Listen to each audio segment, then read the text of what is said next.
হাসরের ময়দানে আল্লাহ তাআলা যখন ফেরেশতাদের মাধ্যমে আগুনের শিকল দিয়ে টেনে জাহান্নামকে হাসরের মাঠে এনে দাঁড় করাবে, মনে করেন এখানে আইনা রাখবে, আমরা সবাই তাকাবো, এরকম হাসরের মাঠে যখন জাহান্নামকে আনা হবে,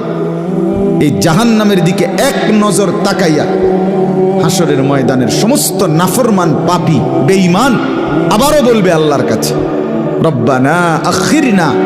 ইলা আজালিন করিব, আল্লাহ একটু সময়ের জন্য দুনিয়াটা আবার ফেরত দেন, হায়াত আবার ফেরত, সময়গুলো আরেকবার দেন, আরেকটু সময় দেন, নজিব দাওয়াতাক, আপনার সব কথা তখন মেনে নেব, অনাত্তাবিউর রসুল, আপনার রসুলদের আনুগত্য করব। আল্লাহ বলবেন না, না বান্দা, এখান থেকে কাউকে আর ফেরত দাও।